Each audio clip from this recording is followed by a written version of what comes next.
আমার শ্বশুর মশাইয়ের পথ ধরে আমি এখানে এসেছি। মানে উনি ছিলেন হার্টের প্রবলেমের রুগী ছিলেন, তো প্রতিটা ডাক্তারই বলে দিয়েছিলেন যে ওনার ওপেন হার্ট সার্জারি চাই। কৃষ্ণনগরের সমস্ত ডাক্তার ঘোরার পর আমার হাজব্যান্ড তাকে চেন্নাই নিয়ে যায় এবং সেখানেও একই প্রত্যেকটা ডাক্তার বলেছিলেন যে তাকে ওপেন হার্ট সার্জারি করার জন্য। আপনার স্যার অনেক ভিডিও আমি এবং আমার হাজব্যান্ড প্রতিনিয়ত দেখতাম। তখন আমার শ্বশুরমশাইকে তাকে দেখানো হয় এবং এখন শ্বশুরমশাই বিন্দাস, এখন ফ্রি। আপনারা এই কাঁচা বাঁচা প্ল্যাটফর্মে আসুন, আসলে পরে আপনারা বুঝতে পারবেন এখানে কি মজা আছে। আগে আপনারা ফিল করুন এবং নিউট্রিশন কোর্সটা করুন।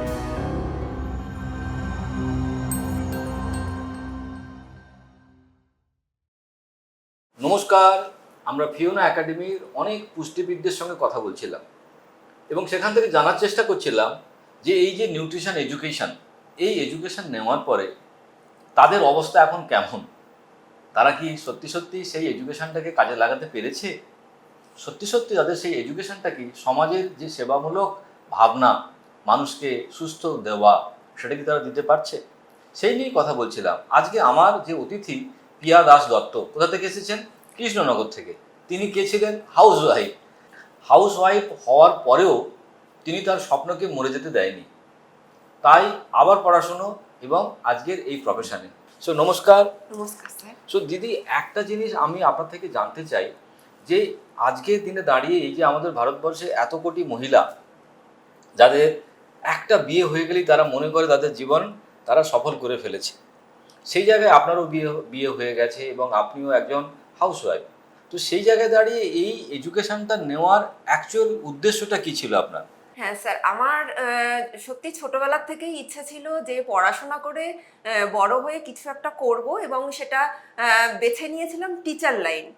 কিন্তু পরে আমার নানান রকম সাংসারিক চাপের পরিস্থিতিতে আমার সেটা হয়ে ওঠেনি। তো বিভিন্ন রকম সাংসারিক চাপ, সন্তান মানুষ করা এবং আরও নানান রকম পরিস্থিতির ইয়েতে হয়ে ওঠেনি, না হওয়ার জন্য এখন যেহেতু আমার সন্তান একটু বড় হয়ে গেছে এবং দেখছি যে এখন আমি অনেক ফ্রি টাইম পেয়ে গেছি, তো এখন আমি এই প্রফেশনটাকে চয়েস করে নিয়েছি এবং এটা আমার আশাটাও আমার অনেক ঘুরপথে আসা এবং আশাটা শুনলে পরে সত্যিই একটা মিরাক্কেল ব্যাপার।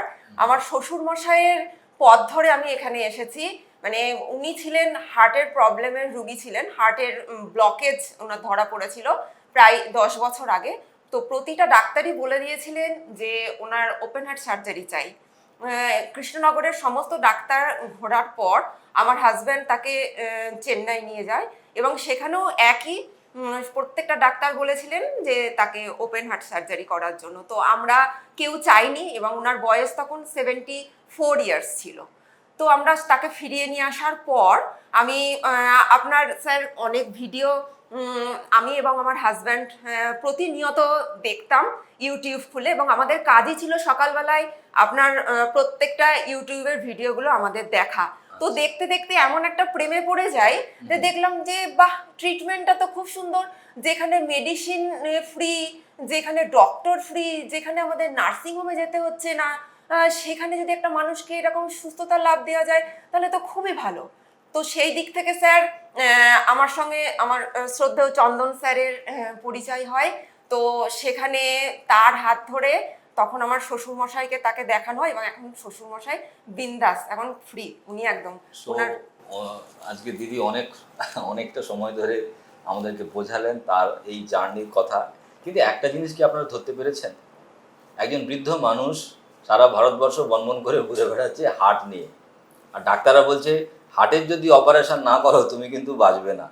এরকম শুধু ওনার শ্বশুরের সঙ্গে হয়েছে এরকম নয়, এরকম প্রতিটা মানুষের সঙ্গেই হয় প্রতিদিনের এইরকম ঘটনা মেডিকেলের মধ্যে। সেই জায়গায় দাঁড়িয়ে ওনারা যখন ওই 72 বছর বয়স অতদিনের একটা সমস্যা নিয়ে এসেছেন, আসার পরে শুধু কিছু খাবার দাবারের পরিবর্তন, কিছু ডিটক্সিফিকেশান আর কিছু সুপারফুড, ব্যাস, তাতেই এই হার্টের এত বড় অপারেশনের যে ভয়ঙ্কর ভয় সেটা কিন্তু উবে গেল। উনি সুস্থ আছেন এবং সেই বিশ্বাসের হাত ধরে আজকে পিয়াদি আমাদের ফিওনা একাডেমি স্টুডেন্ট। সো পিয়াদি, আজকে যারা সমাজের বুকে এরকম প্রচুর হাউস ওয়াইফ আছেন, সন্তানের মা আছেন, বা অনেক স্বপ্ন তাদের অধুরা হয়তো থেমে গেছে, তাদের জন্য আপনি কি মেসেজ দিতে চান? তাদের জন্য আমি একটাই মেসেজ দেব, আপনারা এই কাঁচা বাঁচা প্ল্যাটফর্মে আসুন। আসলে পরে আপনারা বুঝতে পারবেন এখানে কি মজা আছে। আগে আপনারা ফিল করুন এবং নিউট্রিশন কোর্সটা করুন, অবশ্য করে নিউট্রিশন কোর্সটা আপনারা করুন। করলে পরে আপনারা বুঝতে পারবেন যে এখানে আমরা কতটা মানে পড়াশোনার দিক থেকে কতটা নিরক্ষর। আমরা যে এখন অ্যালোপ্যাথি দেখিয়ে আমরা যে কিভাবে রক্তচোষা বাদুড়ের হাতের প্রকোপের মধ্যে পড়ে যাচ্ছি, সেদিক থেকে বাঁচতে গেলে এবং আমাদের পয়সারও সাশ্রয় করতে গেলে অবশ্যই এই কাঁচা কাঁচা প্ল্যাটফর্মে অবশ্য করে আমার অনুরোধ আপনারা প্রত্যেকে আসুন এবং এখানে আপনারা মজা দেখুন, মজা ফিল করুন এবং সকলকে আনন্দের সহকারে সবাই ট্রিটমেন্ট করে সবাইকে সুস্থতা লাভ দিন।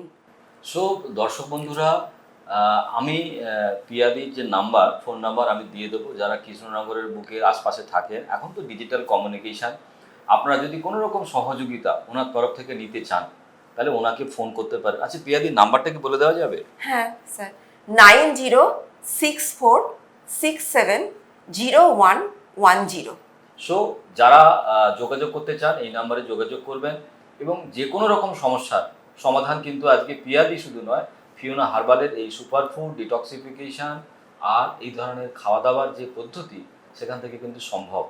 সো আজকে পিয়াদি আমার অতিথি, তাই আমি ছোট্ট একটা গিফট বা উপহার আমার তরফ থেকে, দ্য র ফুড লাইফ, আমার লেখা বই, যেই বইটা আমরা পড়লে বুঝতে পারবো যে কাঁচা খাবার আমাদের কিভাবে সুস্থ রাখতে পারে তার যে বিজ্ঞান। সো পিয়াদি, থ্যাংক ইউ। সো দর্শক বন্ধুরা, আপনারা শুনলেন পিয়াদির কথা।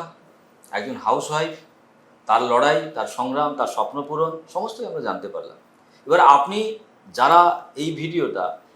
আপনারা যারা এই ভিডিওটা আপনাদের বাড়িতে বসে দেখছেন, কোনো এক দুপুরবেলা, কোনো এক সন্ধ্যাবেলা, কোনো এক রাত্রিবেলা, যদি মনের মধ্যে কোনো রকম ধরনের অনুভূতি তৈরি হয়, আমি বলবো পিয়াদির সঙ্গে যোগাযোগ করুন বা ফিওনা একাডেমিতে যোগাযোগ করুন।